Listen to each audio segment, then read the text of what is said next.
In the quiet winter of 1987, deep in the snowy silence of Alaska, a strange signal appeared out of nowhere. The station, surrounded by white hills and long nights, was used for tracking deep space sounds, usually static, sometimes meteors, sometimes old satellites drifting silently through the void. The night it happened, only a few workers were on duty. Among them was a man who never forgot what he heard that evening.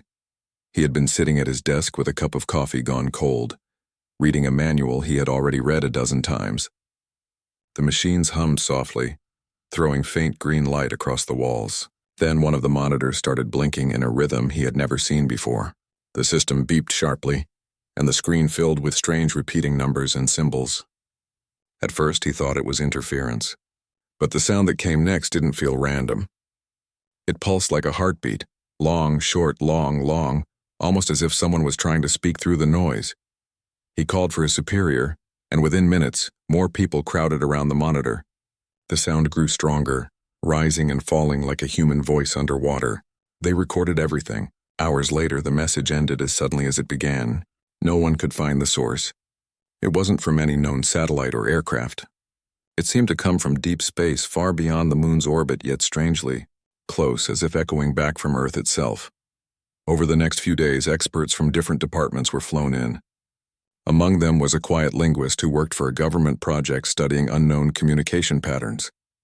He spent days listening to the recording over and over again, trying to catch familiar rhythms in the chaos. Then one evening, while comparing the sound waves to ancient linguistic codes, he froze.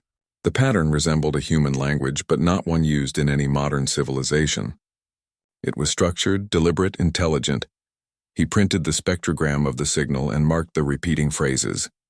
When arranged visually, they formed a spiral-like pattern. At the center was a cluster of tones that almost sounded like words. After many sleepless nights, he wrote down what he believed the message said in rough translation. Draconian fleet. Earth. Coordinates. Buried. No one in the room spoke for a long time after he read it aloud. The head of the station ordered complete silence. Within a week, the data was taken away by security officials, the computers wiped, and every printed record destroyed. The team was told to forget what they'd seen, to move on, to treat it like a malfunction. But the linguist couldn't forget. Something about those words haunted him. Fleet implied more than one ship. Buried implied Earth had once been a part of something hidden, a secret no one was meant to uncover. Years passed. The world changed, technology advanced. New satellites filled the skies. But deep in the government's classified archives, the file known as the Vanishing remained locked away, collecting digital dust. Only a few people even remembered it existed. Some called it a hoax, others a myth invented by bored scientists. Yet there were those who whispered that the truth had been erased on purpose. The linguist's life slowly unraveled. He left his job, claiming health reasons, and moved to a small coastal town. There he spent his days staring at the ocean, filling notebooks with strange symbols and numbers that no one could understand. Neighbors thought he had lost his mind. Sometimes in local diners, he'd tell fragments of his story to strangers who barely listened, about voices from space, ancient codes, and something under the ice of Antarctica that wasn't supposed to be found. One winter night, he wrote in his journal that the message's coordinates didn't point to deep space at all. They pointed to Earth's southernmost point, buried under the thick frozen desert of Antarctica. He mentioned that an old map from the 1940s, when explorers first flew over the region, showed outlines of dark shapes beneath the ice, like massive structures. He connected these details in long, rambling letters that no one ever saw. Then one morning he disappeared. His neighbors found his house empty, door unlocked, a notebook open on the table with a final line written in shaky handwriting. The fleet sleeps beneath us. After that, his name quietly faded from official records. His research never appeared in any database again. It was as if he had never existed. But stories about him lived on in whispers, passed among late-night radio hosts, conspiracy researchers, and curious students who stumbled upon fragments of his work on forgotten internet forums. They called him the man who listened to the Draconian signal. A decade later, someone uploaded a short audio clip claiming it was part of the original 1987 transmission. The recording lasted only 30 seconds, filled with static and low mechanical tones. Still, in the middle of the noise, a faint phrase could be heard, like a deep metallic voice saying something almost human. Listeners argued endlessly about what it meant. Some said it sounded like "they are coming." Others insisted it was nothing but an echo. Yet a few who listened carefully claimed they heard one word repeated twice: Draconian. Scientists dismissed it, saying people were just hearing what they wanted to hear. But something strange happened after the clip went viral. Several online accounts that shared the file were suddenly deleted. The original uploader vanished too, without a trace. A few people received emails warning them to stop spreading false information about classified transmissions. It made the public even more curious. Soon after, an anonymous insider posted a message claiming that the 1987 signal had indeed been intercepted, and that the phrase "Draconian fleet" referred not to something coming, but something that had already been here. The message ended with a chilling statement. Earth's history was rewritten. The real past is forbidden. For a while, the story became an online legend. It turned into podcasts, documentaries, and speculative articles. Yet despite all the noise, no solid proof ever surfaced.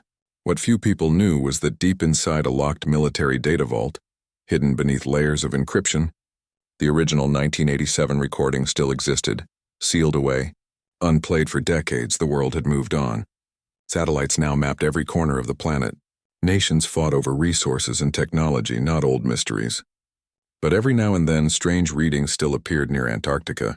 Weak rhythmic signals that matched the same frequency as the original message. They would appear, pulse for several minutes, and vanish again. Every attempt to trace them failed. Official reports labeled them as polar interference. Still, a few independent researchers continued to chase the mystery. One of them, a young archivist working in a private data restoration lab, stumbled upon a damaged tape labeled with a simple code, D1987. The tape contained only fragments of sound, but when he played it, he heard that same pulsing tone. He spent weeks trying to repair the audio. When he enhanced the frequencies, he noticed faint harmonic patterns, like overlapping voices layered beneath the static. His curiosity grew stronger by the day. Late one night, while analyzing the recording, he received an unexpected call from a blocked number. The voice on the other end was calm but direct. "Stop working on that tape," it said. "It's not meant for public ears." Then the call ended. He felt his stomach twist with fear, but he couldn't stop. Something deep inside told him that the message was more than sound. It was a warning, or maybe a memory. He returned to his computer and replayed the signal one last time. The screen glitched slightly, the waveform stretching unnaturally. For a brief second, a shape appeared within the data, a circular formation with 7 points radiating outward, almost like wings. Then the system crashed, erasing hours of work. When he restarted the computer, the file was gone. Only one line appeared in his project notes, though he didn't remember typing it. "We were here before you." That night, he packed his things and left town. No one ever heard from him again. Years later, researchers found that the coordinates mentioned in old logs of the 1987 signal matched an area of Antarctica now classified as restricted airspace. No civilian flights were allowed. Satellite images of that location were blurred or censored. When journalists questioned why, officials claimed it was due to ice instability and magnetic anomalies. Yet, beneath that cold explanation, many felt something else was being hidden. Something ancient, mechanical, and waiting. The story of the signal faded again, living only in online whispers and small groups of truth-seekers. Some believed the Draconian fleet was just a myth born of paranoia. Others thought it was part of a deeper plan, a secret buried under ice so thick that time itself couldn't melt it away. What really happened in 1987 remained locked in the silence of those who knew too much. The man who first heard the signal was gone, his notebooks scattered, his warnings ignored. But one detail from his journal survived in a copied page that surfaced years later, found by a friend who had hidden it for decades. It said the sound wasn't coming from the stars, it was coming from below them. That single line reignited the mystery for a new generation. Maybe it wasn't a message from space at all. Maybe it was an ancient echo returning from something beneath the earth, something that never left. Years passed since the strange signal of 1987 faded from the world's attention, but not everyone forgot it. Hidden away in quiet corners of government archives and dusty basements of research centers, the story lingered like a ghost, half memory, half warning. Most people dismissed it as an old conspiracy or technical glitch, yet there were those who knew better. They had seen the classified reports, the sealed containers, and the nervous faces of scientists who signed lifelong agreements of silence. One of them was a man who had worked for the military in the early 1990s. He had spent most of his life following orders, building machines he didn't fully understand, and trusting that those above him always had good reasons. His hair had turned gray and his hands shook slightly from age, but his memories were sharper than ever. After years of silence, he couldn't keep the secret any longer. Something inside him said the truth deserved to be told, even if no one believed it. He reached out to a journalist known for investigating stories that others were too afraid to touch. When she received his message, it was short and strange. Operation Deep Dusk, South Pole, buried fleet. I have proof. At first, she thought it was another internet hoax. People often sent her wild claims about UFOs, ancient civilizations, and secret bases. But there was something different about his tone. It wasn't dramatic or exaggerated. It was calm, almost heavy, like someone carrying a burden for too long. She agreed to meet him in a small cafe at the edge of town. He arrived wearing a simple coat and a hat pulled low, his face tired but alert.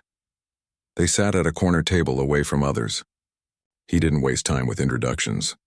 Instead, he placed a small black case on the table and said quietly, "Everything you need to know is in here. But once you open it, you can't go back."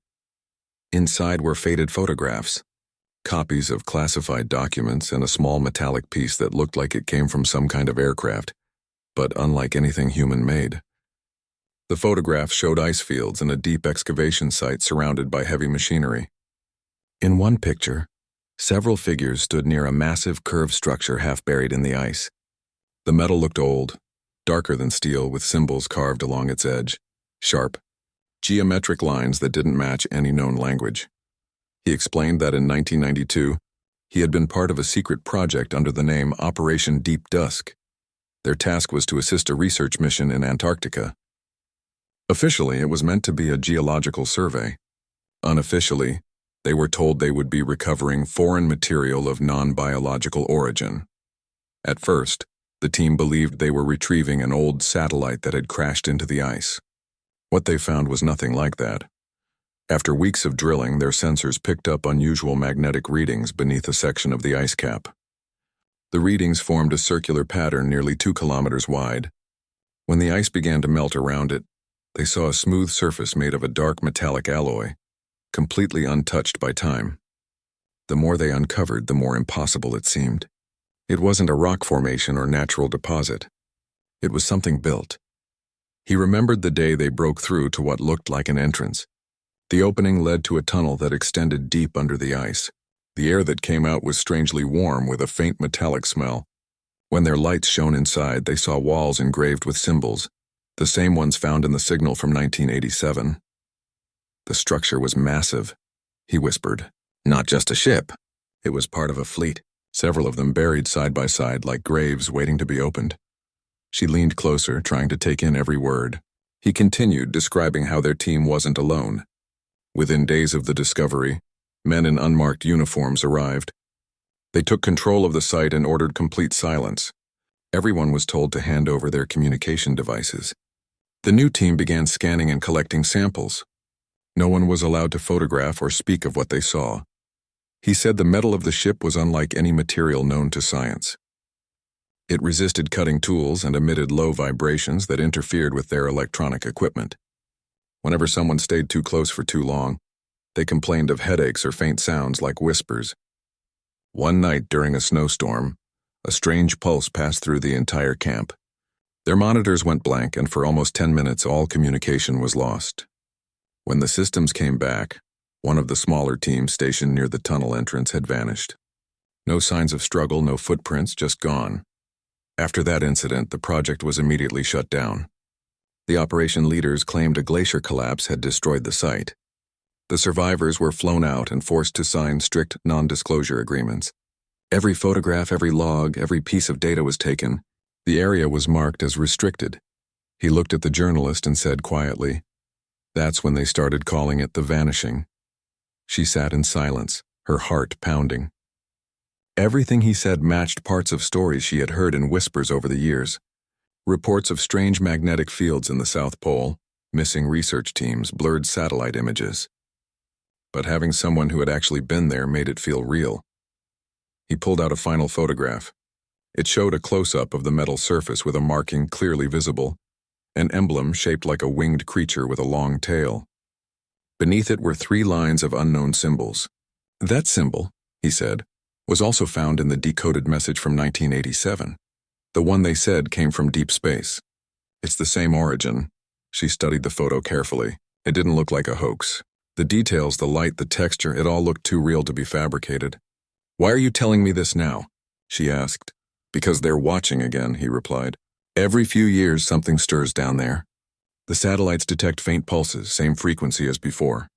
I think whatever's buried under that ice isn't dead. It's waiting." The words sent a chill through her. Still, she couldn't publish such a story without proof. She asked if there was any way to verify his claims. He smiled sadly. "The only proof left is what's buried. But they'll never let anyone near it again." They agreed to meet again in a week to review the files in more detail. But when the time came, he didn't show up. His phone was disconnected. His apartment was empty, his mail untouched. It was as if he had simply vanished, leaving behind no trace except the small metallic fragment he had given her, the one that didn't rust or bend. She took it to a materials expert at a local lab, telling him it was a strange piece she found during a hike. After running tests, the expert called her back, sounding confused. "It's made of an alloy we don't recognize," he said.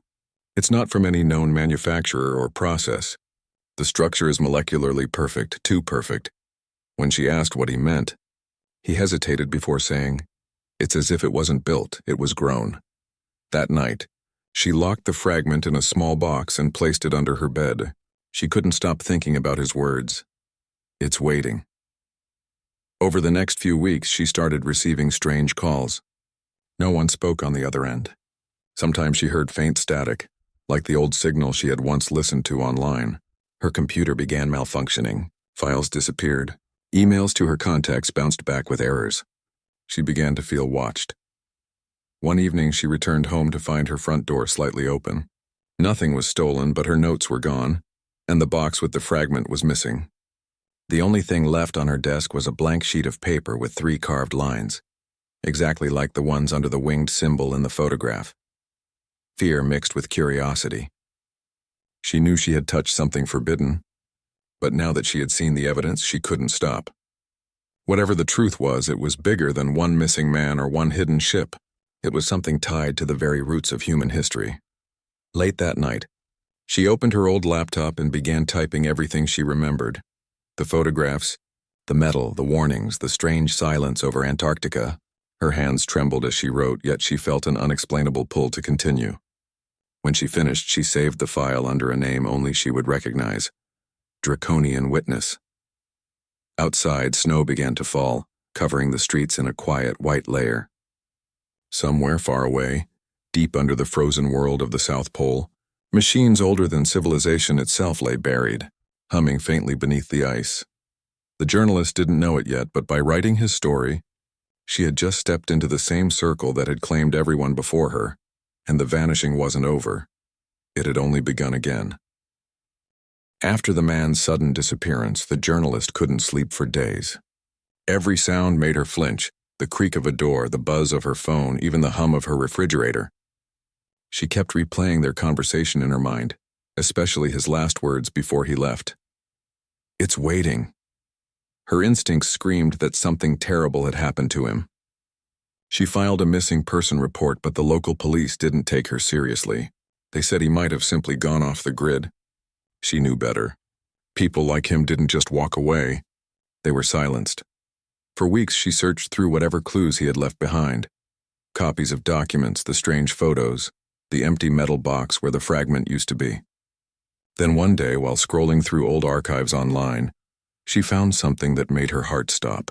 It was an academic article from the late 1980s written by a linguist who had vanished under mysterious circumstances. The same man connected to the 1987 signal. His name appeared only once, buried in a research database attached to an unfinished paper titled Phonetic Anomalies in Non-Terrestrial Signals. The paper had been withdrawn, but a cached version still existed in the digital shadows. Most of it was unreadable, but a short paragraph mentioned a personal journal where he had recorded all his notes and translations. The words Draconian transmission appeared several times. She knew she had to find that journal. After several dead ends, she tracked down a former assistant who had once worked with him. The woman refused to talk at first, saying she didn't want any trouble. But after hours of gentle persistence, she finally spoke. "He was obsessed," the woman said softly. "He said the message from space wasn't just a warning. It was a record. Like someone was trying to remind us of something we had forgotten." The assistant revealed that the linguist had hidden his notebooks before he disappeared. But she didn't know where. All she remembered was that he mentioned a safe place, where the water touches the edge of the world. The journalist spent days trying to interpret that phrase. Eventually, she realized it could mean a coastal area. She focused her search on small towns near where he had lived after leaving his research job. Finally, in a small seaside town, she found an old library that had once received a box of unclaimed academic materials from his estate. The librarian, an elderly man with kind eyes, led her to the basement where boxes of old papers were stored. Dust filled the air as he opened one labeled Miscellaneous Research. Inside, she found several worn notebooks tied with string.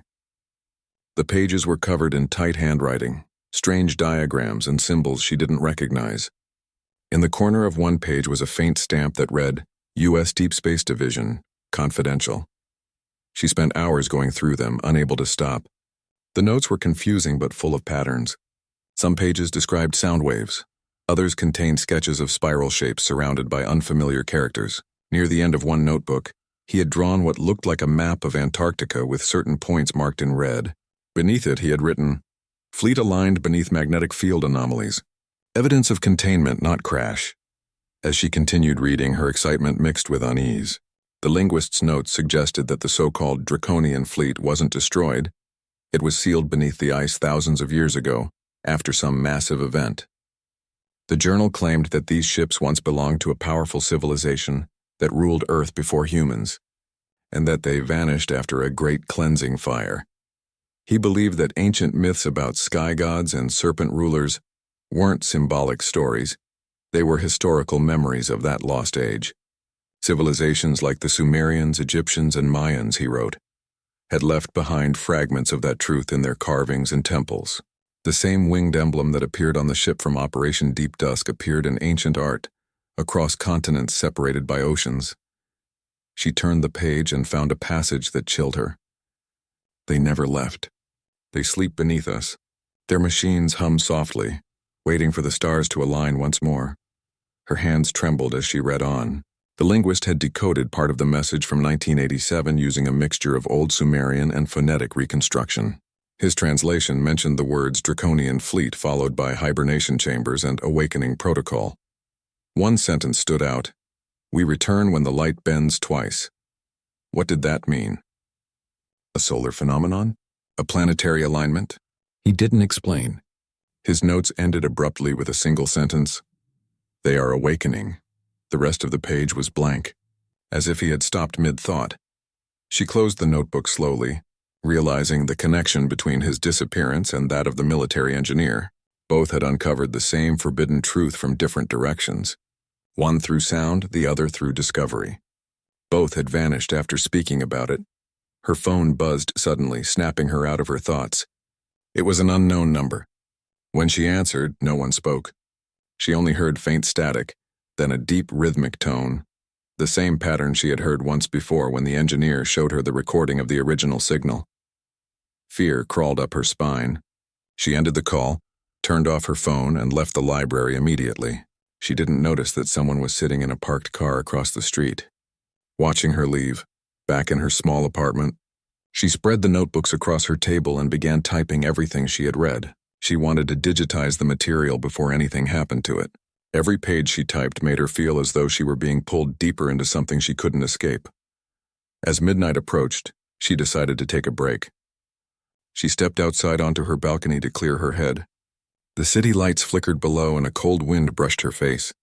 In the distance, thunder rolled across the horizon, though the sky was clear. When she went back inside, she noticed the light on her laptop screen had dimmed. The cursor blinked slowly over a line she hadn't written.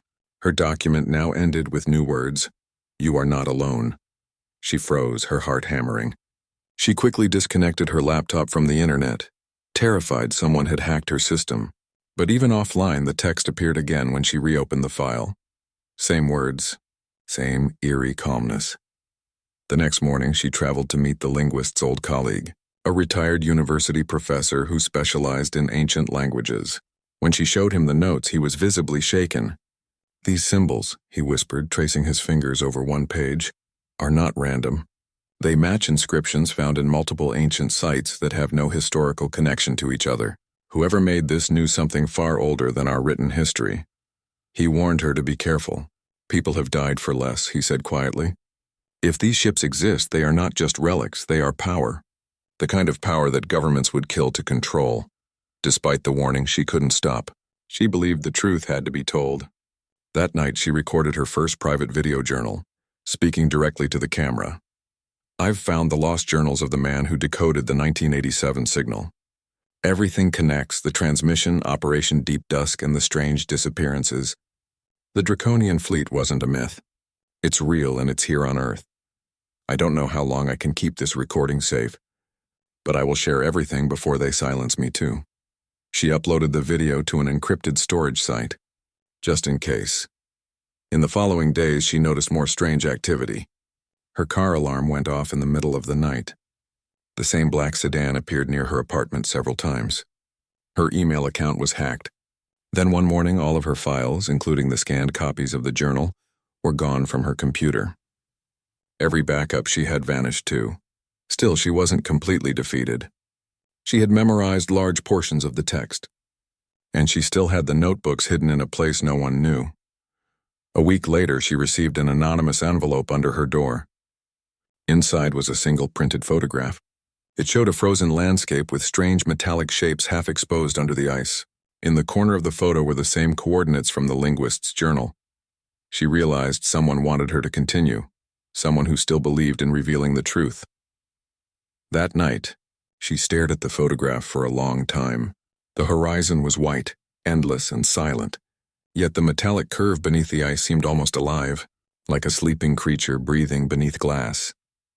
She whispered softly to herself, "Maybe it's not waiting. Maybe it's remembering." As she turned off the light and sat in the dark, she didn't notice the faint vibration coming from the notebook on her table. A small compass lying beside it trembled, its needle slowly shifting toward the south. The coordinates were calling again, and this time she planned to follow them.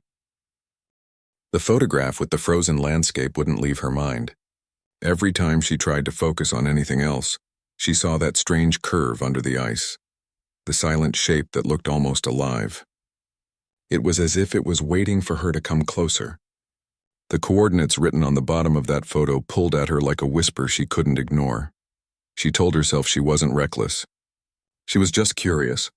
But deep down she knew it was more than curiosity. It felt like she had been chosen to finish something that started long before she was even born. For weeks she tried to get permission to travel to Antarctica, but every official door was shut tight.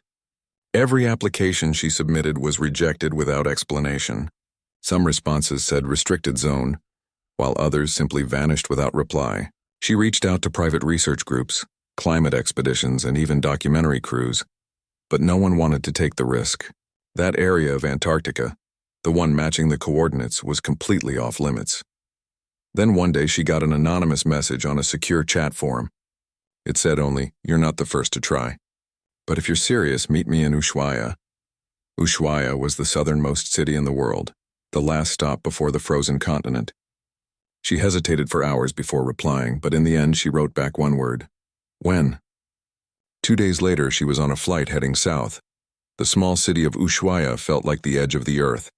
Cold winds swept through its narrow streets. and snow-capped mountains stood like watchmen around the harbor. She checked into a modest inn and waited in the cafe near the docks, clutching her coat tight. After half an hour, a man walked in. He looked rough from years of outdoor work, his skin weathered by the cold. "I heard you're looking for something buried," he said quietly, sitting across from her. She didn't confirm it, but he nodded anyway, as if he already knew. "I can get you close," he continued. "There's a group heading for a geological survey. They don't ask many questions. You'll blend in as an assistant. How close?" she asked. He smiled faintly. "Close enough to see what you shouldn't." That night she barely slept. Her thoughts were full of what-ifs and warnings. She knew she could lose everything, her job, her safety, maybe even her life. But the urge to see the truth was stronger than fear. A week later, she boarded an old icebreaker ship heading south through rough seas. The crew consisted of scientists, technicians, and a few quiet security officers who never spoke to anyone. She kept her cover simple, a documentary researcher studying ancient ice layers. The days were long and cold, the horizon endless and white. Sometimes at night she'd stand on deck and stare at the stars. The silence of that place was deeper than anything she had ever felt. It made her realize how small humans really were, somewhere under that same sky. Buried beneath miles of frozen history, something non-human might still exist. After nearly 2 weeks at sea, the ship reached a remote outpost near the edge of the restricted zone. A storm was moving in, but they decided to make a short inland trip before conditions worsened. Using snow vehicles, the team set out toward the coordinates. As they drove deeper into the icy wilderness, strange readings began to appear on their instruments: magnetic interference, sudden temperature shifts, and occasional mechanical failures. The group blamed it on the storm, but she recognized the pattern. It matched the data she had seen in the linguist's journal. They reached a large crevasse by evening. The sky was a bruised shade of gray and snow was falling heavily. While the others set up camp, she wandered a little further, her flashlight cutting through the mist. That's when she saw it, a faint metallic glimmer beneath the translucent ice. Her heart raced. She knelt down and brushed away the snow. Under the surface, smooth dark metal curved like the hull of a buried ship. The same strange markings she had seen in the old photographs were faintly visible through the ice. It was real. The fleet was real. When she returned to camp, she couldn't stop shaking. She wanted to tell someone, but how could she? Who would believe her? Besides, she didn't trust everyone on this expedition. Some of them were too quiet, too careful, as if they already knew what was there. That night, as the wind howled outside, one of the scientists approached her tent. He spoke in a low voice. "You shouldn't have come here," he said. "This place isn't what you think it is." Before she could ask what he meant, he walked away into the storm. Hours later, the ground trembled. The camp's alarms went off and equipment lights flickered wildly. A low hum filled the air, deep and rhythmic, almost like breathing. The metal beneath the ice was reacting to something. The storm above seemed to intensify, its winds swirling unnaturally in circular patterns. The team scrambled to check the instruments, but everything malfunctioned. Radios died, GPS froze, the hum grew louder. Then, for a few terrifying seconds, the snow stopped falling and the air went completely still. She felt pressure in her chest, like the air was vibrating inside her. A faint glow began to pulse under the ice, spreading outward in a spiral pattern. The color was hard to describe, somewhere between blue and green, alive yet cold. Someone shouted, "Back to the vehicles!" Before they could move, a blinding flash filled the sky. Every light in the camp went out. The hum stopped. Silence fell again, heavy and absolute. When she opened her eyes, she was lying on the ice, her ears ringing. The glow was gone. The others were scattered, unconscious or disoriented. She stumbled to her feet, calling out for help. No one answered. She spotted a faint light coming from a nearby ridge and followed it. There, half buried in the ice, she found a tunnel. Round, smooth, and clearly artificial. It led downward into darkness. Against her better judgment, she stepped inside. The walls were made of the same dark metal, covered with thin frost. Her flashlight flickered, but the tunnel itself gave off a weak light as if the metal was alive. Deeper inside, she saw huge structures resembling pillars or machines, silent and still. Her breath fogged in front of her, and her heart pounded so loudly that she almost missed the faint sound behind her. A deep, slow pulse, echoing through the tunnel like a heartbeat. She turned and saw faint symbols glowing along the walls. They weren't painted or carved. They appeared as light patterns shifting under the metal surface. It was the same script from the linguist's journal. She reached out and touched one of them. For a second, her vision blurred and she saw flashes, cities made of glass and light, ships flying over oceans, and tall figures walking among humans. Then everything went black.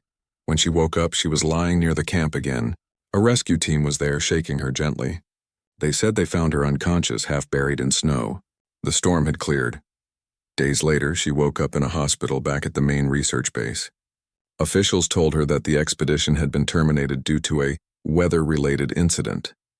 She tried to ask about the others, but they refused to answer. All equipment and footage from the mission had been confiscated. They told her not to speak of it again. Before she left, a nurse handed her a small pouch saying it was found in her coat pocket. Inside was a smooth metallic fragment, faintly glowing along one edge with the same symbol she had seen in the tunnel. She didn't remember picking it up. That night, while resting in her small room, she held the fragment under the lamp. As she turned it, she felt a soft vibration in her palm.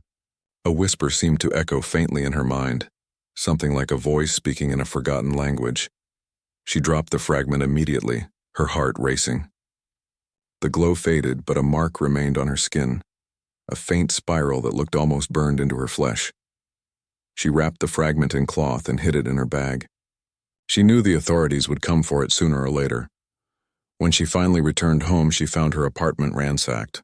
Her notes, journals, everything was gone. Only a single sheet of paper was left on her desk, with a line written in neat black ink. "You were never there." She sat on the floor for hours, clutching the fragment, tears in her eyes, not out of fear, but because she finally understood the truth. The Draconian fleet wasn't just a story or a myth. It was real, ancient and alive beneath the frozen silence of Antarctica. And now it had noticed her. As she stared out her window that night, far from the ice and storms, she could still feel that faint vibration under her skin, the same pulse she had heard beneath the ice, the same rhythm that once echoed through the stars in 1987. Somewhere deep below, in the endless white, something ancient was stirring again. The days after her return felt unreal, like she was living in someone else's life. The world around her looked normal, but inside everything had changed. Every sound seemed sharper, every shadow deeper. Sometimes when she closed her eyes, she could still hear that hum from under the ice, the low vibration that seemed to come from the center of the earth. She avoided people for weeks. She didn't trust anyone now, not even the ones who claimed to care about her. Too many strange things had happened since she came back from Antarctica. First, the officials who questioned her, dressed in plain black suits, polite but cold. They never gave their names, never smiled. They asked the same questions over and over, as if testing whether her story would change. When she mentioned the glowing tunnel, their expressions didn't move, but she saw a flicker in their eyes, a quick moment of unease. After that, they told her to rest, not to talk to journalists or anyone outside her department. Then they simply disappeared. The strangest thing was what started happening at night. She'd wake up suddenly, hearing a faint rhythm coming from somewhere nearby. It wasn't a dream. The same sound, the pulse, the hum, was echoing softly through her apartment walls. Once she even felt the bed tremble just slightly, like the world beneath her was breathing.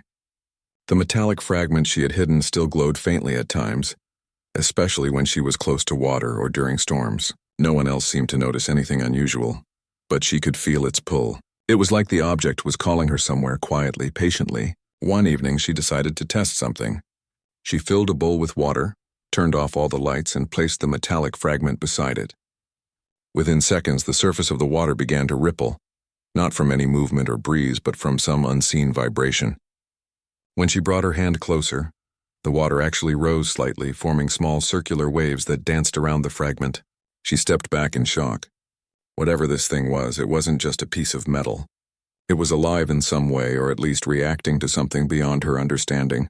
Over the next few days, she began receiving anonymous emails. Each one contained random symbols, some of them the same as those she'd seen glowing inside the tunnel. At first, she thought it was a prank, but then she noticed the messages appeared at specific times, always when the fragment glowed. She started comparing the symbols and found that they repeated in patterns, like sentences in an unknown language. When she traced them together, they formed what looked like maps, lines curving through continents linking places across the world. All of them connected back to one central point: Antarctica.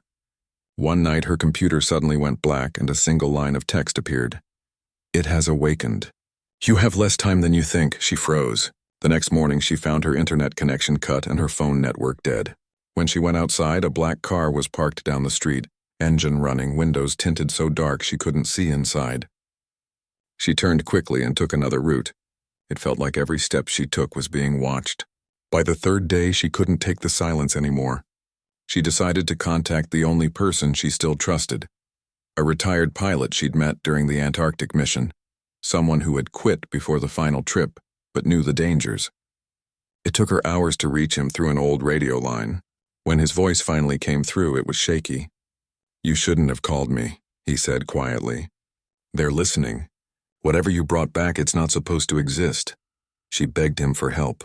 After a long pause, he sighed. "There's a place in Chile. A group of people there have been tracking signals like the ones you described. They call themselves the Witnesses. If anyone can tell you what's happening, it's them. But you have to move fast." The next day, she left everything behind: her apartment, her job, even her name. She boarded a flight using a fake ID and reached Chile under the cover of night. The group she met there was small and secretive, working out of an old observatory high in the mountains. They were scientists, historians, and former military officers, all connected by one thing: the same pulse, the same sound she had heard beneath the ice. The leader of the group, an older man with calm eyes, listened carefully as she told her story. When she showed him the metallic fragment, his face went pale.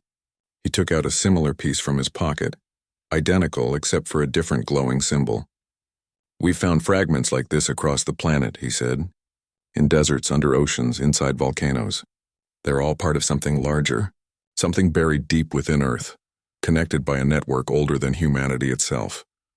He led her into a small control room filled with monitors and scanning devices. One screen showed a world map covered with pulsating dots of light. "These are energy signals we've been tracking for years," he said. "They stay quiet most of the time, but every few decades they activate together. Last time was 1987, the next alignment is happening now." She felt her heart drop. "What happens when they align?" He hesitated before answering.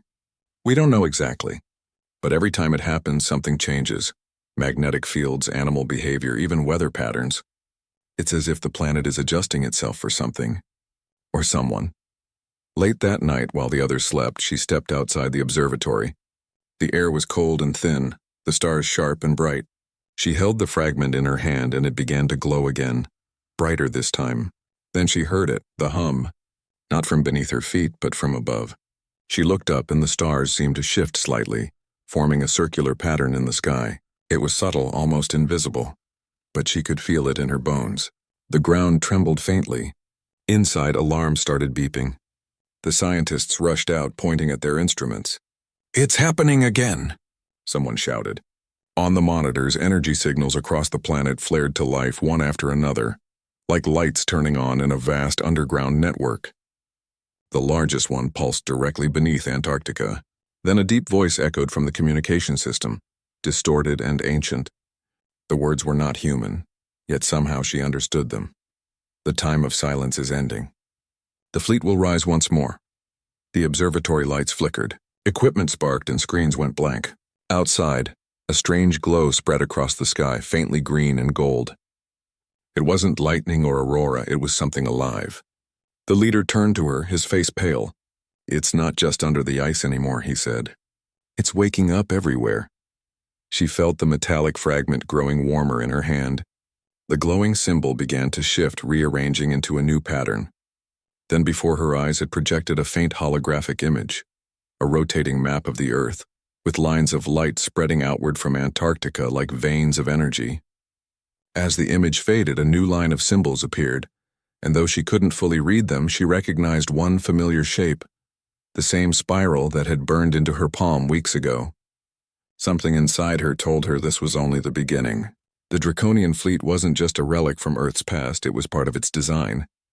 Maybe even its origin. That night, as the mountain winds howled outside and the skies glowed with unnatural light, she realized there was no turning back. The truth she had uncovered was too big, too deep, and too dangerous to ignore. She wasn't just a witness anymore. She was part of the awakening. And somewhere beneath the endless sheets of Antarctic ice, the buried ships of the Draconian fleet stirred again, slowly, silently, waiting for the right moment to return to the world that had long forgotten them. Would you like me to continue with Part 6, where the final revelation and the connection between humans and the fleet are uncovered?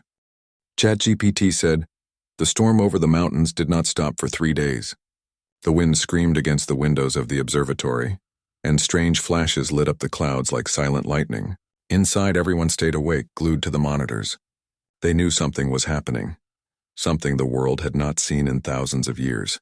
The signals from under the ice had grown stronger. The energy readings showed activity spreading across the planet, underground, under oceans, even under cities. The metallic fragment in her hand now glowed constantly, and the mark on her palm shimmered whenever the hum grew louder. The leader of the group stood near the main screen, his voice trembling slightly. "It's not just an awakening," he said. "It's a return." Everyone stared in silence. Then the ground shook.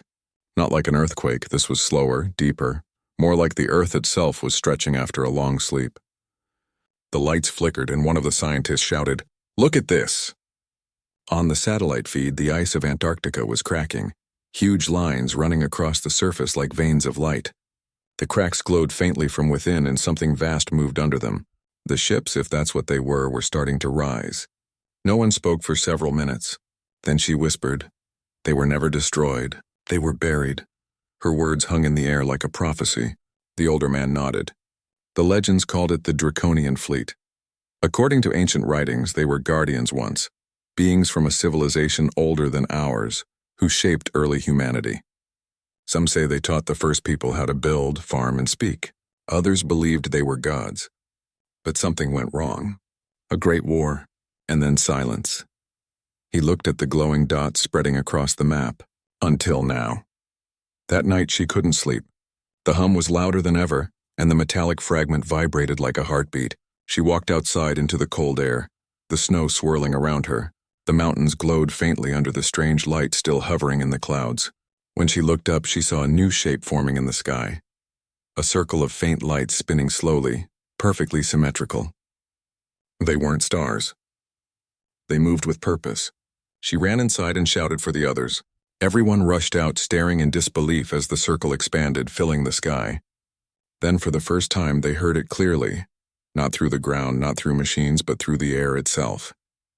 A voice low and ancient echoing everywhere at once. The words weren't human, but somehow every person there understood them. "The time has come. The keepers shall return to their world." The sound faded, leaving only the wind. For a long time no one moved. Then one of the younger scientists whispered, "Are they coming back here?" The leader turned to her. "No, I think they never left." That night changed everything. News channels across the world began reporting strange events. Auroras seen in places that had never had them before. Magnetic storms, unexplainable lights over the oceans. Governments denied everything, but people knew something was wrong. In a few days, chaos spread. Satellites failed. Airplanes reported compass errors and entire communication networks went down.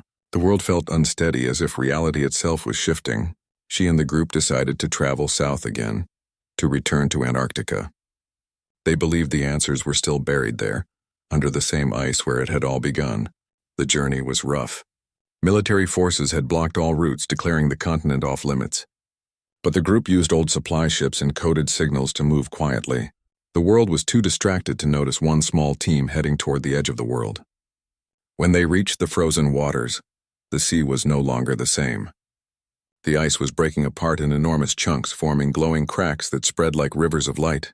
The hum was so strong it made their bones vibrate. They landed on a ridge overlooking what used to be solid ice, but now was a vast pit, deep, circular, and glowing from below. At the bottom, massive dark shapes moved slowly as if waking from a long sleep. The Draconian fleet, they were not ships like humans built. They were alive, their surfaces moving and pulsing with soft light as if breathing. Huge patterns of symbols shimmered along their hulls, the same ancient markings that had haunted her since that first photograph. Everyone stood frozen, unable to speak. It was both terrifying and beautiful. The leader whispered, They've been here all along under us, waiting for the world to reach the right moment. Suddenly, one of the ships began to rise. The ice melted instantly around it, steam rolling across the pit. The air trembled as a deep sound like 1,000 drums shook the sky. As the ship emerged, the metallic fragment in her pocket grew hot. She pulled it out, and to her shock, the glowing lines on the ship matched perfectly with the ones on her fragment, the same design. It was responding to her. She felt dizzy, like 1,000 voices were whispering inside her head. Images flashed before her eyes, ancient cities, people looking to the sky, the same ships hovering above them. She saw humans kneeling in gratitude, learning from tall glowing figures who spoke in light. Then came the war, the fire, the silence, the long burial. When the visions ended, she was on her knees, gasping. The others helped her stand. She knew now what the fleet really was. "They're not invaders," she said softly. "They're the builders. They made us." The others stared at her, unsure what to say. She continued, "Something happened to them. Something that forced them to sleep. Maybe to protect us, maybe to protect the Earth itself." As she spoke, the ship fully emerged from the ice. Its surface opened, revealing a circular chamber filled with light. The glow was warm and golden like the sunrise. Without thinking, she stepped forward. The mark on her palm burned brightly. The fragment in her hand floated, drawn toward the light. She felt no fear, only a strange calm. A beam of soft light touched her chest, and she heard the voice again, gentle and ancient. "You remember now. The cycle completes." In that moment, she understood everything. The fragments scattered around the world were not weapons or relics, they were keys. Keys to awaken the fleet when humanity was ready to remember its true origin. The others called out for her to stop, but the light wrapped around her like water. For a few seconds, she felt herself becoming weightless, surrounded by colors that didn't exist on Earth. Then she was gone. The group searched for hours, but there was no sign of her. Only the fragment she had once held, lying cold and lifeless in the snow. The ship slowly sank back into the ice, sealing itself once again beneath the frozen surface. Days later, as the world continued to shake and governments scrambled for answers, the strange phenomena suddenly stopped. The lights in the sky faded. The hum disappeared. The magnetic fields returned to normal. Everything went quiet again. The leader of the group standing on the shore watched the last glow fade into the horizon. "Maybe she finished what they started," he whispered. "Maybe that's why it stopped." Months passed. The world recovered, though no one ever fully understood what had happened. Most people forgot, distracted by daily life. Governments denied the events, calling them atmospheric illusions. Scientists who spoke out were silenced. But far away, deep under the ice, the fleet remained, silent, waiting. Then one morning, in a quiet coastal town thousands of miles away, a fisherman found something washed ashore. A small metallic object, shaped like a spiral, glowing faintly with golden light. When he touched it, a voice whispered softly inside his mind, "The cycle will begin again." And somewhere, in the endless white silence of Antarctica, a faint hum returned, slow, steady, and alive. The Draconian fleet had gone back to sleep, but the Earth itself remembered. It always would.